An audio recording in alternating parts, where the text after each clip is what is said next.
His name was Richard Hartwell, and at 47, he possessed the glittering armor of immense wealth. Everything money could manufacture or command, except for the fundamental human connection that truly sustained the spirit. Standing in the sterile, air-conditioned silence of his corner office on the 32nd floor, Richard gazed out at the concrete expanse of the city sprawling beneath him. The glass towers, monuments to capital and ambition, reflected the harsh afternoon sun like thousands of identical, unblinking eyes. He had forged his investment firm from nothing, fueling its rise with 2 decades of grinding 18-hour days. Now he commanded the luxury penthouse miles above the street noise, the fleet of expensive European cars, the unimpeachable reputation on Wall Street, and a deep, gnawing emptiness that no level of professional success could ever truly bandage. The women who populated his gilded world were uniformly polished, flawlessly packaged. They knew the obscure, exclusive restaurants, wore designer labels like standardized uniforms, and spoke in carefully calibrated phrases that functioned as shields, revealing nothing authentic or vulnerable beneath the surface. 3 exhausting, ultimately failed relationships with women from his elite social circle had hammered home a single important truth.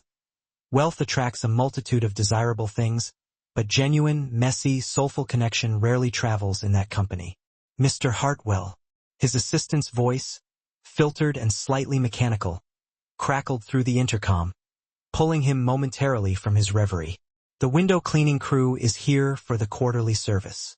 Richard barely registered the comment, a rote detail of maintaining a controlled environment. He turned back to his expansive desk, which was littered with merger contracts and high-stakes portfolios that had once provided an addictive thrill, but now felt utterly hollow. Outside the panoramic window, against the impossible blue vastness of the sky, a figure suddenly descended, suspended by thick safety cables. It was a woman encased in a bright orange safety suit, moving across the slick glass with practiced, efficient strokes. But it wasn't her work that arrested Richard's attention. It was the bulky baby carrier strapped securely to her chest. Inside it, a small child with deep, intensely curious dark eyes watched the world from dizzying heights, appearing utterly content and secure in the immediate warmth of his mother's presence. Richard pushed his leather chair back and stood slowly, drawn irrevocably to the glass. The woman appeared to be in her early 30s, her skin a warm brown hue, her practical hair pulled back into a single, tight braid. She worked methodically, one hand guiding the cleaning tool in smooth, confident arcs, while her other hand rested habitually and protectively on the baby's back. The child couldn't have been much older than 8 months. She paused her work momentarily, glancing up, and their eyes met through the barrier of the freshly cleaned glass. For a fleeting moment, Richard saw something he hadn't encountered in years of curated interactions and strategic networking. A person wholly present in her current reality, tackling the necessities of life without complaint, loving fiercely and without reservation. There was no pretense, no social performance, just raw existence. She offered a slight, acknowledging smile, then immediately returned to the demands of her job. Richard could not shake that image. Over the next week, he found the image of the woman and her child intruding at the most incongruous moments, during intense board meetings, while analyzing quarterly reports, and in the cavernous, oppressive silence of his 2-story apartment. There was a profound gravity about her, the simple choice to bring her child to work, making the absolute best of circumstances that were undeniably challenging, the quiet, intrinsic dignity in her movements, the total absence of complaint or apology for her situation. He had spent years surrounded by individuals who possessed every conceivable advantage, yet remained perpetually, deeply dissatisfied. This woman, dangling hundreds of feet in the air from a skyscraper with a sleeping baby on her chest, radiated a depth of peace that eclipsed anyone else he knew. 3 full months passed before the cleaning crew was scheduled to return. This time, Richard ensured he was standing precisely by the window when she arrived.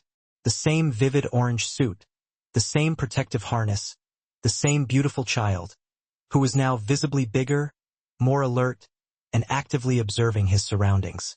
Richard watched her work for several long minutes before performing an act of pure, uncalculated impulse, something the old, meticulously dignified Richard would have considered shockingly undignified. He grabbed a crisp, white sheet of his firm's letterhead and wrote in large, stark letters, "Coffee break." He then pressed the note flat against the glass. She read it, her expression shifting to surprise, then melting into a genuine smile that seemed to crinkle the corners of her eyes. She nodded once. 20 minutes later, Richard found himself in the building's usually bustling, impersonal cafeteria, seated across a small laminate table from someone named Maya Rodriguez. The baby, a boy named Gabriel, sat contentedly on her lap, focused entirely on gumming a large, plastic teething ring. "I'm sorry about bringing him," Maya said softly, her eyes not quite meeting Richard's, still exhibiting a slight professional reserve. "My sister usually watches him, but she's battling the flu. The company allows me to bring him, as long as I maintain all the safety protocols. The harness is specially designed." "Please don't apologize," Richard said quietly, realizing how much he meant it. "I truly think it's remarkable." Maya looked at him then, really looked, her dark eyes penetrating, as if attempting to gauge whether he was delivering a corporate pleasantry or, worse, subtly mocking her necessity. "I saw you 3 months ago," Richard continued, leaning forward slightly. "I truly couldn't stop thinking about the way you managed everything, with such effortless grace. I've spent my entire life relentlessly building a career, accumulating power and wealth, and I'm not sure I've accomplished anything half as meaningful as what you achieve every single day." Something subtle shifted in Maya's expression. The underlying weariness in her posture softened slightly, replaced by a flicker of acceptance. "It's just what mothers do," she said simply, dismissing it as common effort. "You do what you absolutely have to for your children." They talked for 30 minutes, the conversation flowing easily around Gabriel's occasional soft babbling. Richard learned that Maya had been briefly married to a man who vanished the moment her pregnancy test confirmed the news. She had been cleaning windows for 5 years. It was decent, consistent work that paid adequately and offered essential flexibility. Her mother was helpful, but Elena had recently been diagnosed with diabetes and could no longer manage the active, growing baby full-time. Maya recounted these facts without any discernible tone of self-pity or complaint. She stated her circumstances with the same calm, practical acceptance she had displayed when approaching the exterior of a massive skyscraper. "This is the situation. This is what needs to be done." When she stood, carefully hoisting Gabriel back into her arms, preparing to return to work, Richard found himself speaking before his rational mind could intervene. "Would you have dinner with me? Nothing extravagant. Just dinner. You could bring Gabriel?" Maya hesitated at the threshold of the corporate dining room, her hand instinctively resting protectively on her son's back. "Why?" she asked, and the question wasn't hostile or suspicious, merely honest and seeking data. Richard paused, considering this crucial question. "Because talking to you for these 30 minutes has been more real, more grounded, than anything I've experienced in months," he confessed. "And I would genuinely like to know you better. I'm not one of those women, you know," Maya said carefully, her voice dropping slightly, confirming the unspoken class difference. "I shop at discount stores. I live in a cramped 1-bedroom apartment with my son. My idea of a perfect night is when he sleeps through till morning." "Good," Richard responded immediately, a sense of relief washing over him. "Those women you're talking about? I'm exhausted by the constant pretending that comes with them." Their first dinner was at a small, warm neighborhood restaurant Maya selected. It was nothing impressive or lauded in the society pages, just honest, flavorful food and genuinely friendly service. Gabriel sat cheerfully in a high chair, delightedly mashing banana slices into the tray.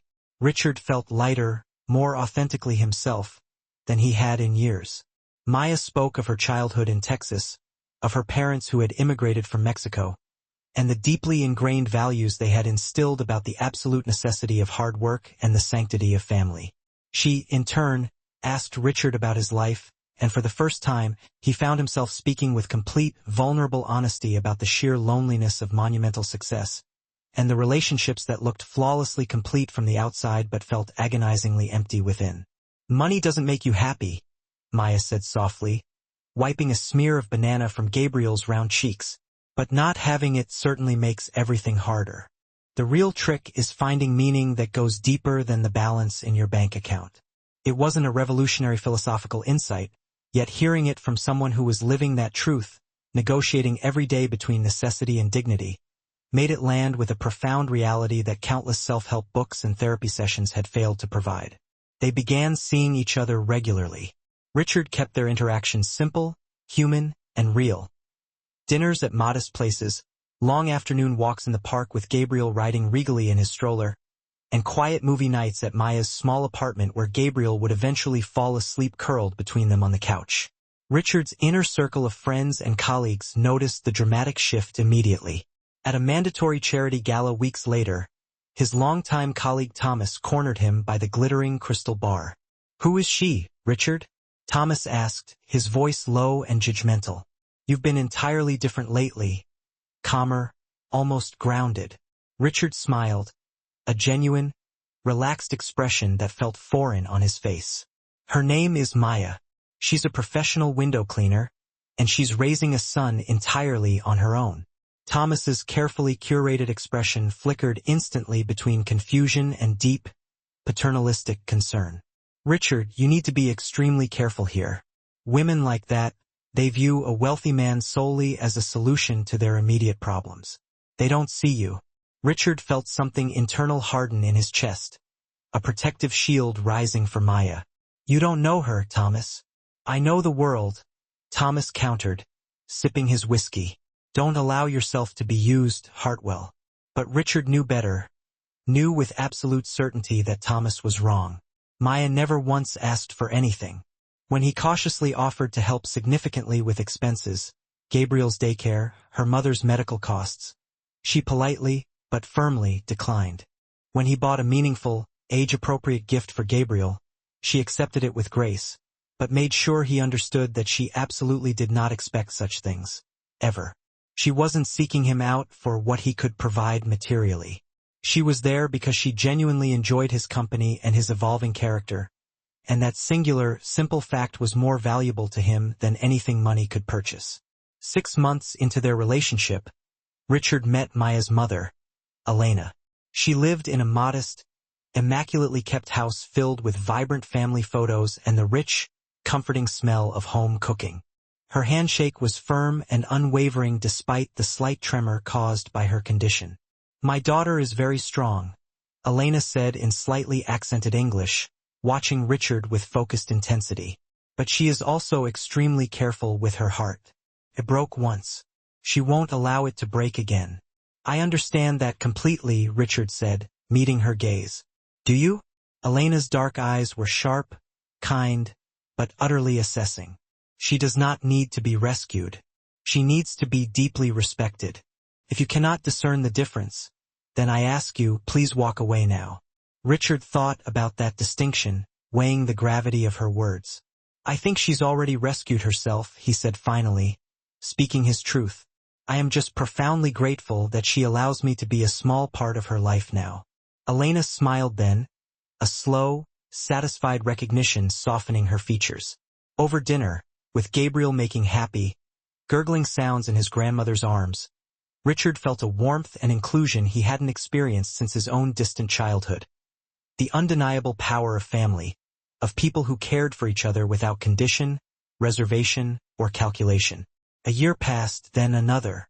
Richard proposed, not with a massive, ostentatious diamond or a dramatic, televised gesture, but on an ordinary Tuesday evening in Maya's small living room. Gabriel, now 2.5, was finally asleep after his bedtime stories and rituals. They sat together on her worn but comfortable couch, and Richard simply articulated what was profoundly settled in his heart. "I love you. I love Gabriel. I want to build a real, full life with both of you. Not to change who you are, but simply to share in it. Will you marry me?" Maya was quiet for a long moment, the only sound the distant hum of the city.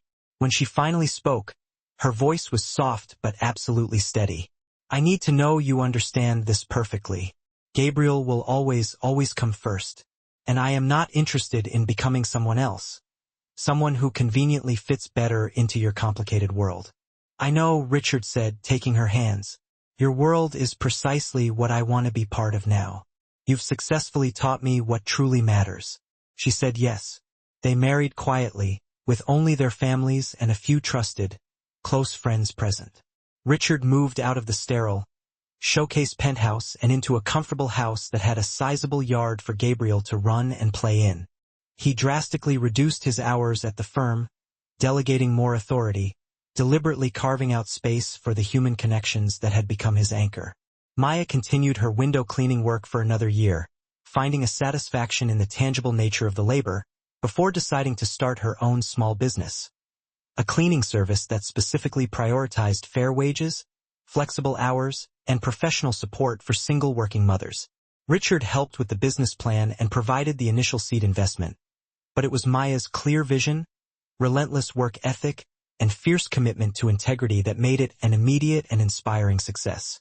Years passed in the best possible way, slowly, richly, and filled with the constant soundtrack of Gabriel's laughter and Maya's quiet, abiding strength.